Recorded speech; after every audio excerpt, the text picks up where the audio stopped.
Aujourd'hui, l'ENOA peut se glorifier d'avoir formé des officiers de valeur qui ont fait leurs preuves aussi bien à l'intérieur qu'à l'extérieur de leur pays respectif. Ce patrimoine national qu'est l'ENOA constitue une fierté africaine parce qu'ancré dans nos valeurs traditionnelles. C'est le lieu de remercier tous les partenaires qui ont accompagné cette école au quotidien. Votre précieux et discret soutien nous a permis aujourd'hui de célébrer ces illustres djambars. En effet, les officiers qui ont guidé les premiers pas de cet établissement sont issus d'écoles étrangères. C'est d'ailleurs cette diversité des origines de l'encadrement qui constitue une des richesses principales de cette école.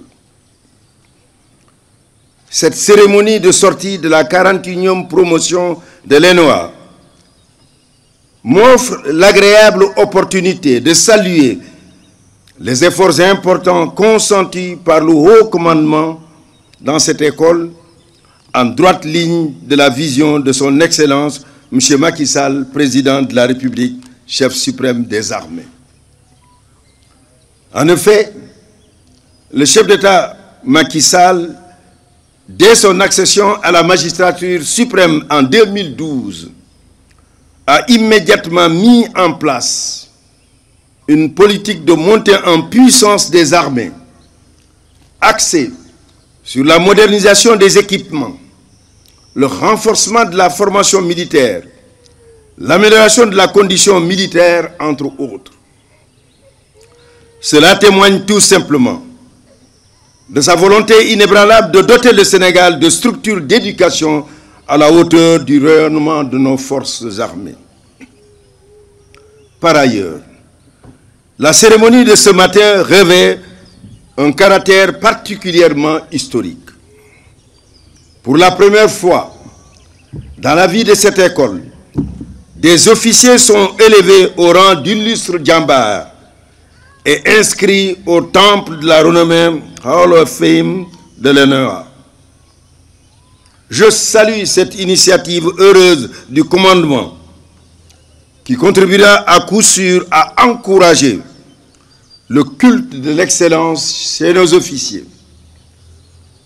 Je félicite vivement les heureux récipiendaires qui ont choisi la voie royale des fantassins à bracelet de Ali le Grand, qui, comme nous le décrit Cheikh Anta Diop, je le cite, ne pouvait tourner le dos à l'ennemi, quelle que fût la fortune des armées. Fin de citation. Ces hommes d'honneur et de serment, qui ne reculent ni devant la salve nourrie, ni devant le lion rouge Sibi, hommes fermement accrochés aux vertus cardinales, qui se font piliers superbes, remparts magnifiques lorsque tout tremble et s'écroule aux alentours. Monsieur le général de corps d'armée, chef d'état-major général des armées, c'est le lieu pour moi de saluer l'engagement et la clairvoyance dont vous faites montre pour la poursuite de cette montée en puissance de l'ENOA. Au-delà des forces armées sénégalaises, cette école s'est aujourd'hui imposée comme un creuset de la formation initiale des officiers de plusieurs pays frères. En effet, dès 1983, soit 2 ans après sa création, l'ENOA a affirmé sa vocation régionale en accueillant des stagiaires des pays frères du Sénégal. Loin de s'effriter, cette crédibilité auprès de nos partenaires s'est renforcée au fil des temps. Et aujourd'hui, près du tiers des officiers sortis de cette institution sont issus des pays amis. Je voudrais donc profiter de cette tribune pour adresser nos vifs remerciements aux armées des pays frères qui nous font l'honneur de nous confier l'instruction de leur futur cadre militaire. Nous tâcherons de toujours mériter cette confiance. Promotion capitaine El Hadj Moussa Thiam. Après 2 années d'efforts, vous voilà arrivé au terme de votre formation initiale. Votre accession au statut d'officier des forces armées consacre un choix sacerdotal. Vous vous engagez pour la vie, le choix du sacrifice ultime pour la défense et la sécurité de votre pays. Je vous engage à suivre l'auréole de votre parrain en incarnant toute cette haute valeur qu'on lui connaît et qui s'attache à la carrière que vous avez délibérément choisie. Compétence, sens de la retenue, dévouement au métier, acceptez-en toutes les servitudes. Vous avez la lourde responsabilité de toujours faire honneur aux armées, à votre pays, quelles qu'en soient les circonstances.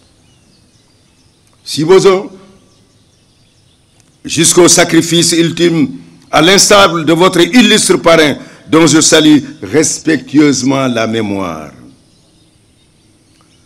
Par exemple, vous emprunterez ainsi l'exigence, mais oh, combien noble, voie de la discipline, de la loyauté, de la générosité, du courage, de l'humilité et surtout du sens de l'honneur.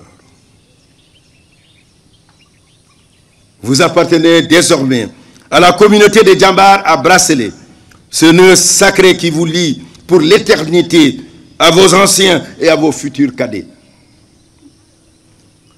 En arborant fièrement ce bracelet, vous faites le serment de respecter et de perpétuer la tradition sacrée du code de l'honneur que vous a inculqué votre école tout le long de ces 2 années de dur labeur. C'est un lien qui transcende les générations. Le métier de militaire est devenu beaucoup plus complexe au regard du nouvel environnement social, politique, juridique et médiatique. De même, les menaces seront de plus en plus complexes et multiples.